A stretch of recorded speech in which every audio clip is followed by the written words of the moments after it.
My cousin Julian pointed at me from the stage, $1,000 microphone in his hand, and called me the glorified librarian who keeps the basements organized. 300 of the city's wealthiest donors laughed. It was a gentle, polite laugh, the kind people use when they're drinking free champagne and feel superior. Honestly, we'd be lost without her. Julian continued, his voice dripping with the false, buttery charm that had defined his entire career. Clara is the one who handles, well, all the dusty bits. I stood near the catering table, my stomach twisting. I had to smile. I had to stand there in my off-the-rack dress and smile as he accepted thunderous applause for the centerpiece of the exhibit, the Alençon tapestry, a discovery that wasn't his.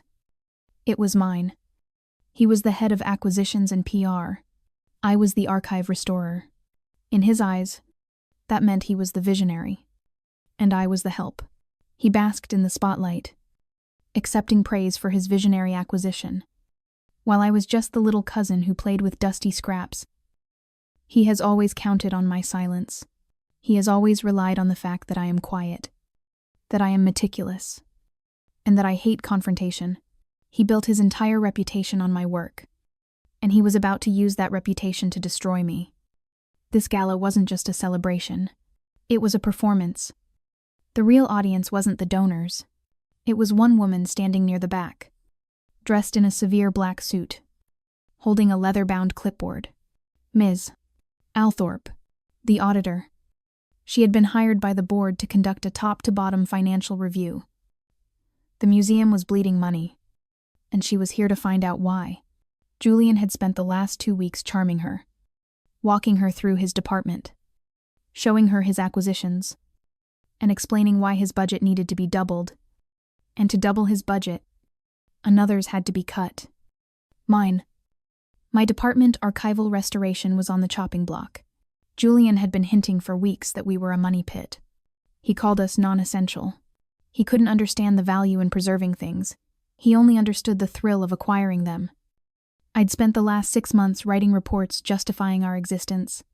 I detailed the chemical solvents we needed, the humidity controls that were failing, the priceless artifacts that were slowly turning to dust because his acquisitions budget ate up all the funding. He didn't care. To him, my work was invisible. It was just dusty bits. We must be lean, Julian said, his gaze fixed on Ms. Althorpe.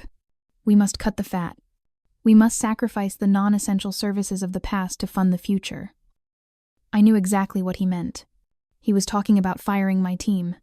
He was talking about firing the 3 other restorers people with decades of experience so he could buy 1 more painting, host 1 more gala, and collect 1 more bonus. He spent more on the ice sculptures at this party than my department's entire annual salary budget, and he had the nerve to call us the fat.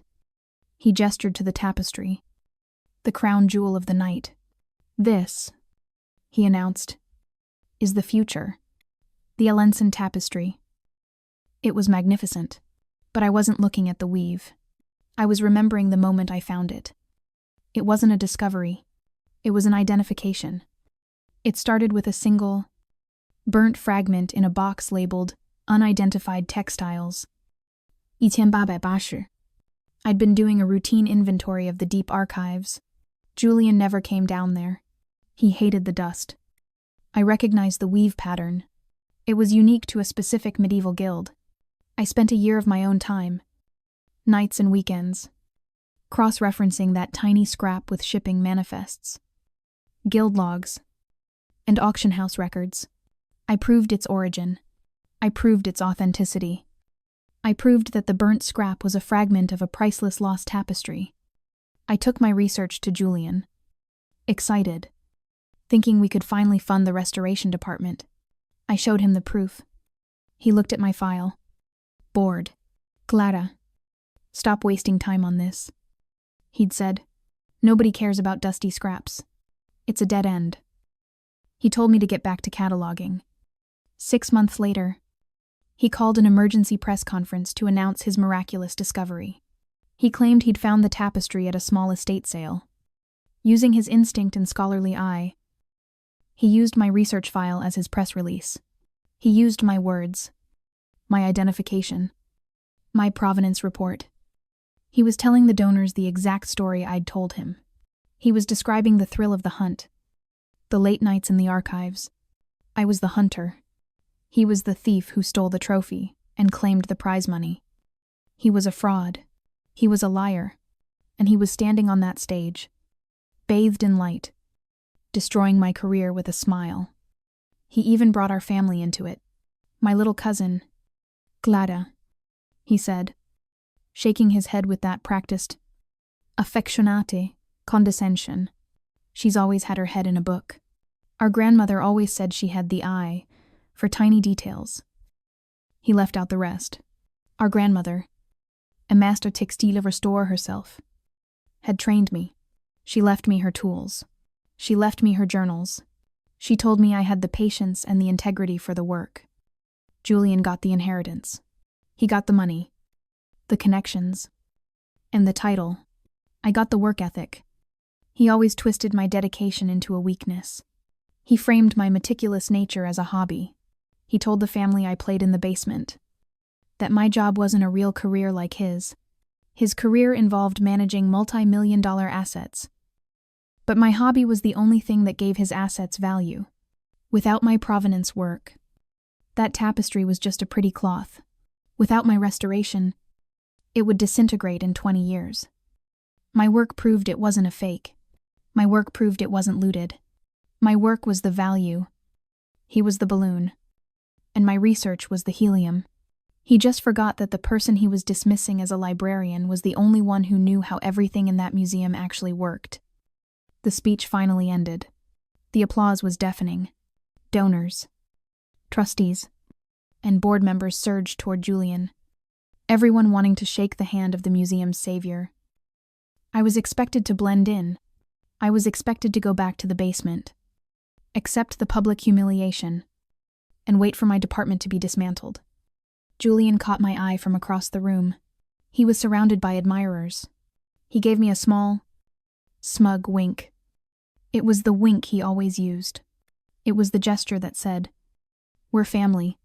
We're in this together." The same gesture he used right after he publicly threw me under the bus. It was the ultimate gaslighting. He humiliates me, then pretends we're a team. He was accepting congratulations for my work. I was standing by the exit. Invisibility. My only armor. He was the star. I was the stagehand. But then, something happened that Julian didn't expect. The auditor, Ms. Althorpe, separated herself from the crowd. She didn't walk toward Julian. She bypassed the board members. She was walking directly toward me.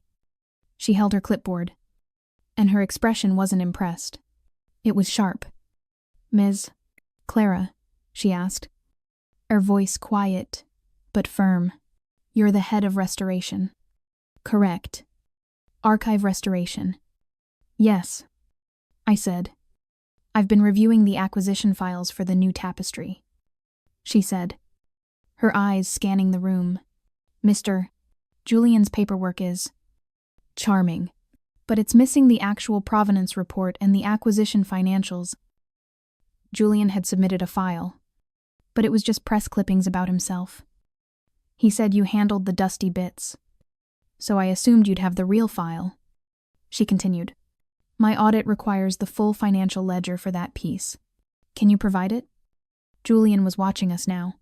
A flicker of annoyance crossed his face. His performance was being interrupted. "Yes," I said. "I have the file." "Good. Ms. Althorpe said, "Bring it to my temporary office tomorrow morning, 8 a.m. sharp. I want to see the real cost of this acquisition." I nodded. "I'll have it ready." As she walked away, I looked back at Julian. He was still smiling, but the smile was strained. He had no idea what he had just done. He had just ordered me to bring the one file he should have burned. He was so arrogant, so convinced of my insignificance, that he'd forgotten I was the one who processed the invoices. He thought the file would show his brilliance. He didn't know that I was the one who saw the real invoice, the one that didn't match the public announcement, the one that proved he wasn't just a liar, He was a thief, and he had just handed me the rope. I spent that night in the deep archives. My real office. Julian didn't know. I kept copies of everything. He thought my meticulous nature was a quaint hobby. He never understood it was a weapon. He had been stealing from me for 10 years. It started the day he arrived. He had a freshly printed MBA and a smug confidence. I had a master's in textile restoration and 2 years of interning in this very archive. Our grandmother, the family matriarch of restoration, had begged the director to give me a chance. The director gave Julian the job. He has the business sense. The director had explained, "But Clara, maybe you could. Show him the ropes. He'll be in charge of acquisitions. And you know the collection better than anyone." I was the unpaid expert. He was the paid manager. So I trained him.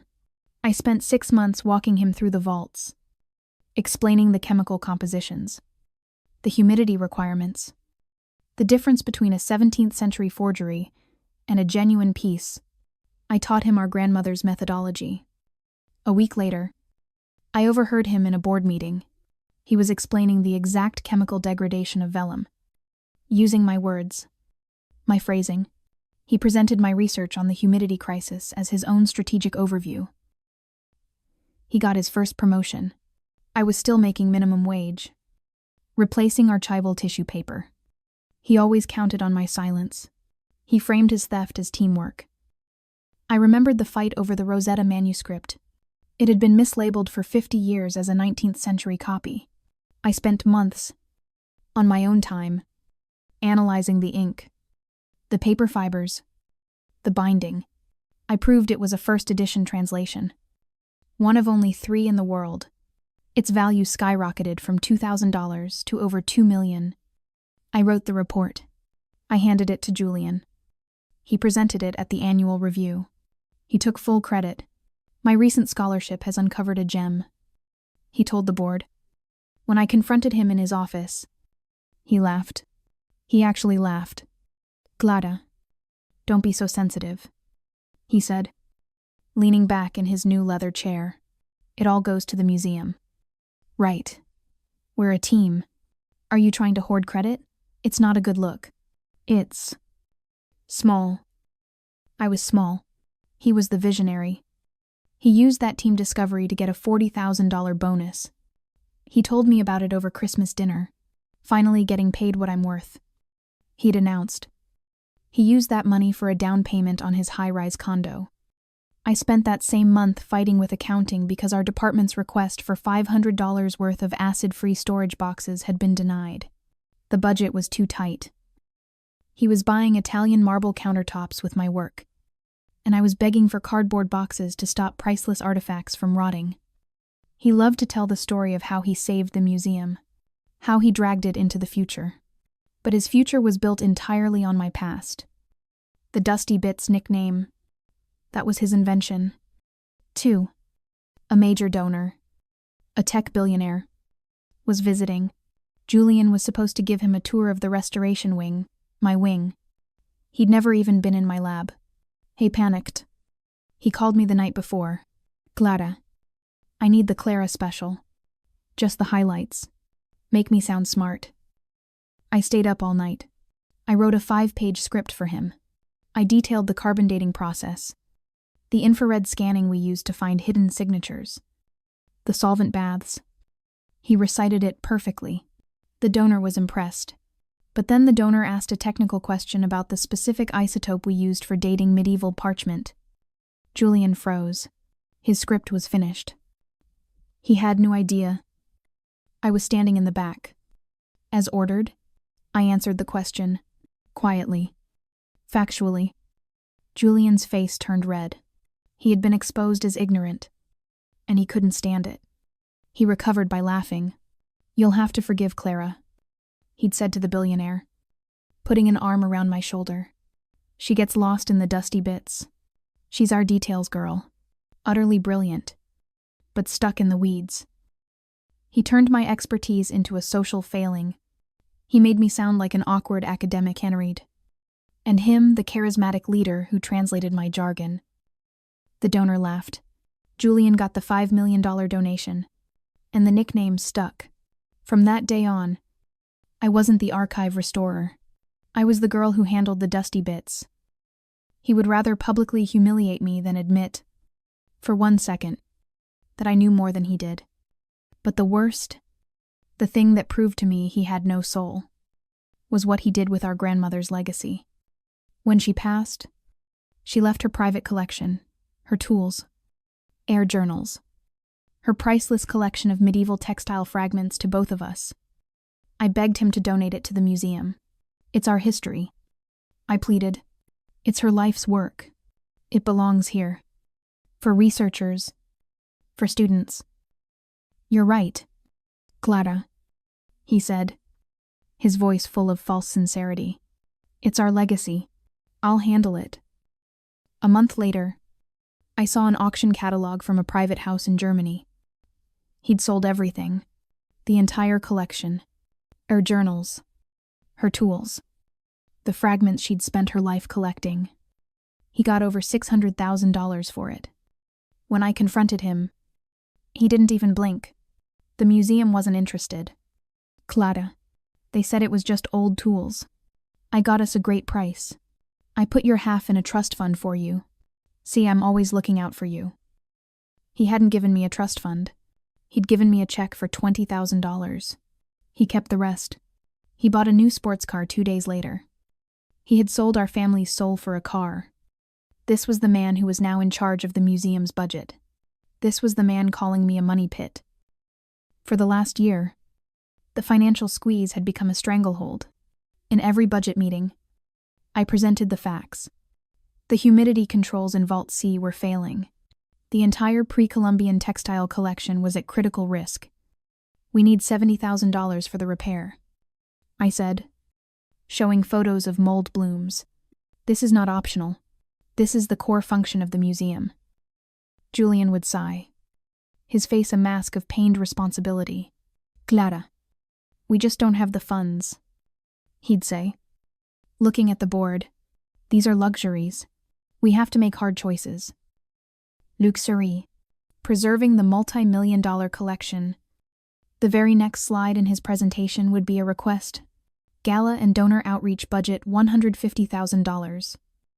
This, he would declare, is essential. This is how we grow. We can't be held back by basement budgets. He called parties essential, and preserving our priceless, irreplaceable art a luxury. He wasn't just incompetent. He was actively malicious. He was starving my department to feed his own ego. Which brought me to the Alençon tapestry, my discovery, my 1,000 hours of research. I remembered the day I brought him the file. My hands were shaking. I'd proven that the burnt fragment in the basement was part of a lost royal dowry. I had found its entire history.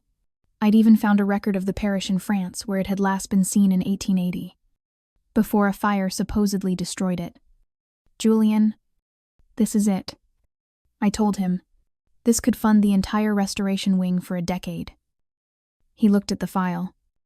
He flipped through my photos, my translations, my cross-referenced manifests. He pushed it back across his desk. It's a nice theory. Clara, he'd said, his voice bored. But it's just a scrap. The board wants big wins. Not academic theories. Get back to cataloging. He dismissed me. 2 days later, he requested my entire research file, just for review. His email said, to make sure you're not wasting university time. A week after that, he announced he was following a hunch. He booked a first-class flight to France. On the museum's dime, he went straight to the parish I had identified. He found the church's records I had cited. He acquired the tapestry, which had been hanging in the back of the rectory, mistaken for a copy, for pennies on the dollar. He came back a hero. He was the visionary who had instinct. He didn't just steal the credit. He stole the joy of the discovery. He stole my work and presented it as his adventure. And now, he was using that stolen glory to cut my throat. Just last week, in our first meeting with Ms. Althorpe, he'd laid the groundwork. I presented my department's value, The assets we were protecting. Julian sat in the back, texting. When Ms. Althorpe asked for his opinion, he put on his reluctant leader face. Clara is brilliant at what she does, he said, shaking his head sadly. Truly. But we have to ask, is what she does necessary in the 21st century, or is it a nice-to-have from a bygone era? He was painting me as a relic. He was the future. I was the past. He was actively campaigning to have me and my team fired, all while hosting a gala to celebrate my biggest discovery. This wasn't about credit anymore. This wasn't about a nickname. This was survival. He was trying to erase me. I pulled the file from the cabinet. The real one. I didn't sleep. I sat in the vault, under the single buzzing fluorescent light, and I prepared for my 8 a.m. meeting. Julian thought I was bringing Miss Althorpe a provenance report. He thought I was bringing her the file that proved his instincts were correct. He was a fool. He had forgotten that the glorified librarian was the one who processed every invoice, every acquisition form, every single financial document that passed through the museum. He thought I was bringing him a shield. I was bringing a sword. At 8 a.m. sharp, I was outside Ms. Althorpe's temporary office. It was a sterile, windowless room in the administrative wing that Julian never visited. I knocked. Come in. She was at a desk covered in spreadsheets. She didn't waste time with pleasantries. You have the file. I have the provenance file, I said, placing the heavy, 3-ring binder on her desk. This is the complete archival research, the identification of the fragment, the cross-referencing of the guild logs, the chemical analysis of the dyes, and the translation of the parish records. She opened it. She was silent for a full minute. Turning the pages, she looked at the photographs of the burnt fragment, then at my notes, then at the final provenance report. This is exhaustive, she said, finally looking up. Her expression wasn't impressed. It was calculating. This is high-level academic work. Why did Mr. Julian tell me he discovered this at an estate sale? He enjoys telling that story, I said, my voice neutral. He does, she said, closing the binder. He also told me, and I quote, restoration is a dying art, and that your department's budget was the first logical cut. He's pushing very hard to have your entire team dissolved by the end of the fiscal year. I nodded. I'm aware. He claims the future is in his acquisitions, she continued, tapping her pen on the desk. Like this tapestry, he's requisitioned a 7-figure budget increase for future visionary acquisitions based on this single success. It was a significant discovery, I said. Yes, but now we get to the part I care about. Ms. Althorpe said, leaning forward. The money? This file is magnificent. Ms. Clara. But it contains no financial records. No invoice. No bill of sale. No wire transfer confirmation. Do you know why? Julian handled the financials personally, I said. He said the negotiations were sensitive. Sensitive, she repeated, her voice flat. He submitted an acquisition report to the board, but the actual payment documentation is missing. He just gave them a number, and they approved it. She looked at me. He thinks you're a librarian. He thinks you just file things. But I've reviewed your department's budgets for the last 5 years. You account for every penny. You've been running a critical division on spare change. You know where the money goes. Yes, I said. I need the real payment record for that tapestry. Ms. Clara. Mr. Julian has been stonewalling me for a week. He seems to believe that if he uses the word vision enough, I won't check his math. His math isn't adding up. Find me the real number. This was it. It wasn't just a request. It was an order. I went back to the basement. Not to my lab, but to the financial archives. The room was even colder than the textile vault.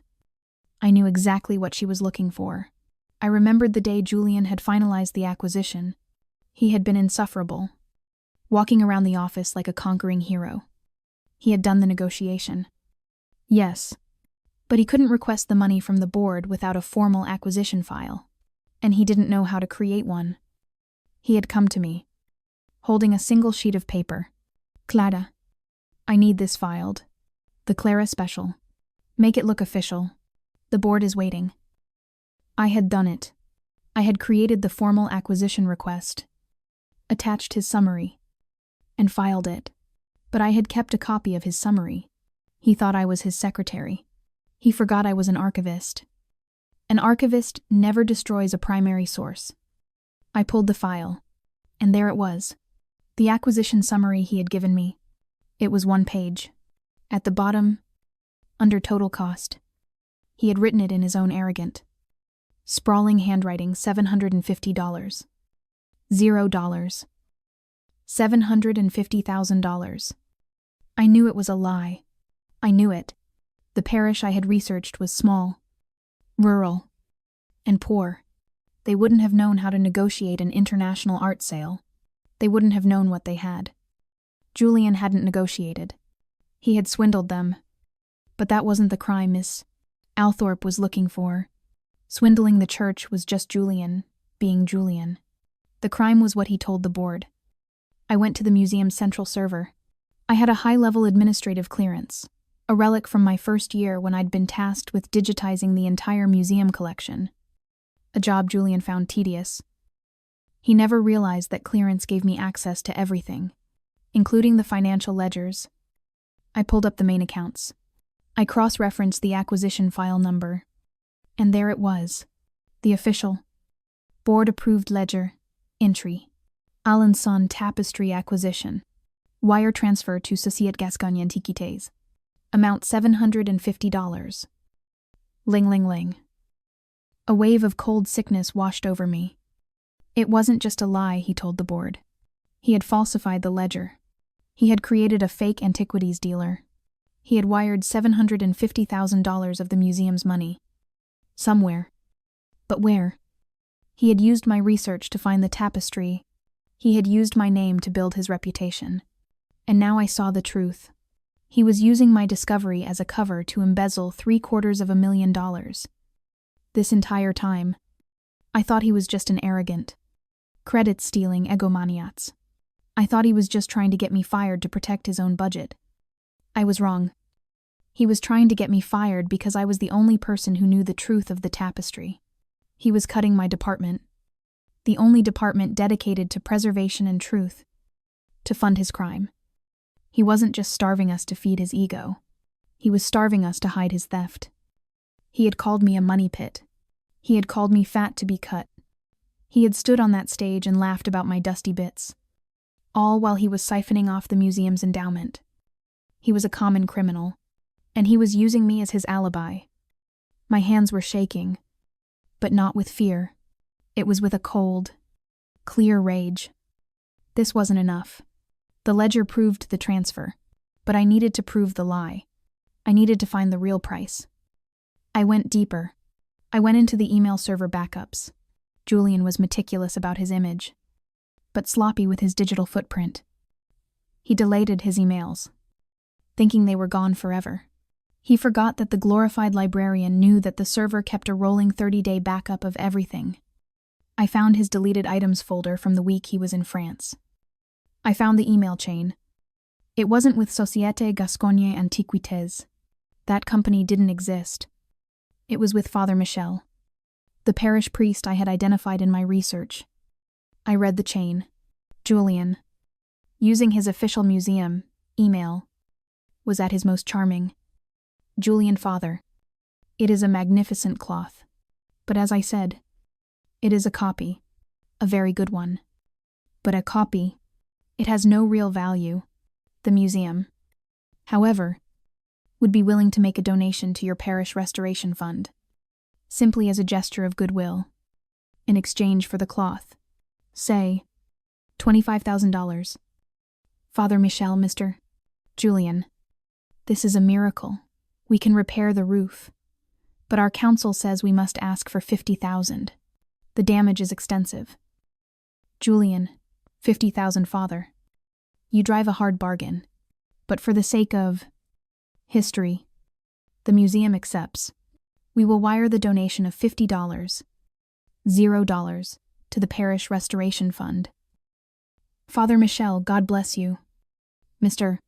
Julian, we are so grateful. You have saved our church. I stared at the screen. $50,000. He acquired a multi-million-dollar tapestry for a $50,000 donation. And then he went to the board, told them the price was $750,000, invented a fake shell company, and had the museum wire $700,000 into an account he controlled. He stole my discovery. He stole my grandmother's legacy. And now I had proof he had stolen $700,000 from the museum that employed us both. He wasn't just trying to cut my department. He was trying to eliminate the only witness. I saved both emails. The one from Father Michel for $50,000, and I saved the official museum ledger, approved by the board, for $750,000. I printed them both out. The Gala, the Dusty Bits comment, the glorified librarian. It all clicked into place. It wasn't just arrogance. It was a performance. He had to discredit me. He had to make me invisible.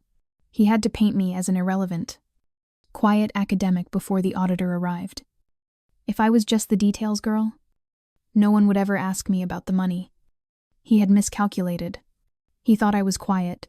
He thought I was weak. He thought I was just a librarian. He forgot I was the archivist, and the archivist keeps all the receipts. I placed the 2 printouts in a clean, acid-free archival folder. The final budget meeting with Ms. Althorpe and the board of directors was scheduled for the next morning. Julian would be giving his final presentation on why his department needed millions, and why mine deserved to be dissolved. I was going to enjoy this. The boardroom was all polished mahogany and quiet. Old money. The entire board of directors was present, along with Ms. Althorpe at the head of the table, her face an impassive mask. Julian was on his feet, giving the performance of his life. He was using a laser pointer, clicking through a slick presentation filled with bar graphs and photos of himself shaking hands with donors. And so, he said, his voice ringing with false sincerity, while the Alençon tapestry was a massive success, a $750,000 acquisition that has already tripled in value, we cannot rest on our laurels. I sat at the far end of the table, next to the water pitcher, just as I was expected to. The details, girl. Julian clicked to his final slide. It was a budget proposal. It showed his department, acquisitions and PR, with a budget line of $3 million. And it showed my department, archival restoration, with a budget line of 0. The time for nice-to-haves is over, Julian said, looking sadly at the board. The time for dusty bits is past. We must be surgical. We must make the hard, strategic sacrifice. My proposal, endorsed by the Acquisitions Committee, is to dissolve the Restoration Department and absorb its minimal essential duties into general maintenance. General maintenance. He was equating my team of doctoral-level restorers with the janitorial staff. This single cut, he continued. I will free up the capital we need to pursue 3 more visionary acquisitions this year alone. It is the future. It is a hard choice. But it is the right choice. He finished. The room was silent. A few of his allies on the board nodded, looking impressed. He had given them the easy answer. Cut the basement to fund the penthouse. Thank you, Julian. Ms. Althorpe said, her voice cutting through the silence. That was illuminating. Julian smiled, preening. He sat down, assuming his victory. Your proposal to cut the restoration department is noted. Ms. Althorpe continued, opening a simple file folder, the one I had given her. But before the board votes on this sacrifice, I have a few financial clarifications regarding the acquisition you've built this entire proposal on. The Alençon tapestry. Julian's smile tightened. Of course, it's complex, but I can walk you through it. No need. she said. Ms. Gala, you have the floor. Every head in the room turned. I had never spoken at a board meeting before. Julian's face went from smug to confused, and then to annoyed. This was not on his script. I stood up. I did not have a laser pointer. I had 2 sheets of paper. Mr. Julian is correct about one thing, I said, my voice quiet, but carrying in the dead silent room. The Alençon tapestry is the key to this entire budget. I placed the first sheet of paper on the projector. It was the official, board-approved museum ledger. This is the official record of the acquisition, I said, pointing to the line item. As you can see, the tapestry was acquired for $750,000, wired to a dealer called Société Gascogne Antiquités. This is the number the board approved. Julian relaxed. I was just confirming his story. He gave me a condescending, encouraging little nod. Good girl. You found the right file. However, I said, I was tasked with compiling the full archival record. That includes the primary source correspondence. I removed the ledger and placed the second sheet of paper on the projector. It was the email from Father Michel. This, I said, is the actual bill of sale. It is an email from Father Michel of the parish in France, confirming the actual price of the tapestry, which he refers to as a donation to his church roof fund. I pointed to the number. The price was $50,000. The room dropped 10 degrees. I heard one of the board members gasp. $750,000. I said, tapping the first paper. $50,000. I tapped the second. That is a discrepancy of $700,000. Julian shot to his feet. This is an outrage. She's a librarian. She doesn't understand complex international finance. This is slander. Is it Ms. Althorpe asked, her voice like ice. Because we also noticed that Société Gascogne Antiquités, the company you had us wire $750,000 to, doesn't seem to exist. Not in France. Anyway, Julian's face went white. The blood drained from it completely. But, Ms. Althorpe continued, we did find a shell corporation registered in the Cayman Islands under that exact name. A shell corporation whose sole proprietor is you, Julian. Total. Crushing silence. Julian stared at her. He opened his mouth, but no sound came out. This isn't a visionary acquisition. Miss Yoder, Althorpe said, her voice rising with cold fury. This is theft. You used this woman's research. She gestured to me. To identify a priceless artifact. You swindled a small church into selling it for $50,000. And then you falsified the ledger. Invented a fake dealer. And had this board wire $700,000 of the museum's endowment into your personal offshore account. She looked around the table at the horrified faces of the board. You called her department a money pit, she said, pointing at me. You called her work non-essential. You tried to have her and her entire team fired. Not to fund the future, Julian, but to cover your crime.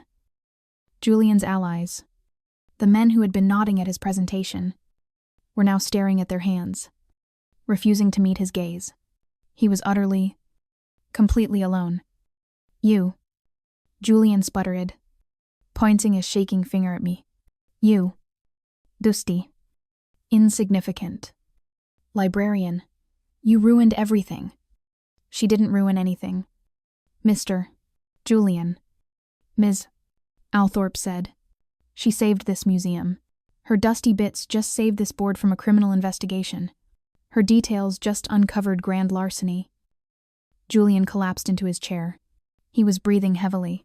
The charm was gone. The vision was gone. There was just a small, terrified man. Ms. Althorpe looked at the board president. Mr. Chairman, the audit committee has a formal recommendation. First, that the museum immediately terminate Julian's employment and cooperate with the district attorney's office, which I have already alerted. Security guards, 2 of them, quietly entered the room and stood behind Julian's chair. Second, she continued, we recommend the immediate dissolution of the entire acquisitions and PR department. It is clearly a corrupt and redundant entity. Julian made a small, choking sound. And third, Ms. Althorpe said, we recommend this board redirect the entirety of that department's $3 million budget, plus any assets seized from Mr. Policis, Julian's accounts, to found a new, vital division for this museum's future. We propose the Althorpe Manning Center for Archival Research and Restoration. She named it after our grandmother. The chairman, looking shaken, said, so moved. All in favor. A chorus of eyes filled the room. Finally, Ms. Althorpe said, turning to me, the new center will, of course, need a leader. Someone with unimpeachable integrity, a world-class academic background, and a proven respect for the assets of this museum. Ms. Clara, the board would like to offer you the position of executive director, effective immediately. I looked at Julian. His face was a mask of pure, unadulterated hatred. He was staring at me, the glorified librarian, the details girl, the woman who now held his entire budget, his title, and his future. I looked back at Miss Sonic. Althorpe, I accept. Good, she said. She nodded to the guards. They tapped Julian on the shoulder. He didn't move. They hauled him to his feet. He was silent as they walked him to the door, a shell of the man who had commanded the room an hour before. As he was pulled from the boardroom, he looked back at me one last time. I just watched him. I didn't smile. I didn't say a word. I just held his gaze until the door clicked shut. And he was gone. My work, my dusty bits. He had been declared non-essential. He was right. It wasn't essential for his future. It was essential for the truth. I spent 10 years being gaslit, humiliated, and stolen from. I was told my work had no value. I was told I was too quiet, too academic, too small. As it turns in, the glorified librarian was the only one in the entire museum who was actually protecting its legacy. And now, I was in charge of it. Subscribe for more shocking, real-life inspired stories. Share and subscribe for more dramatic, twist-filled short stories. Turn on the notification bell so you never miss an update.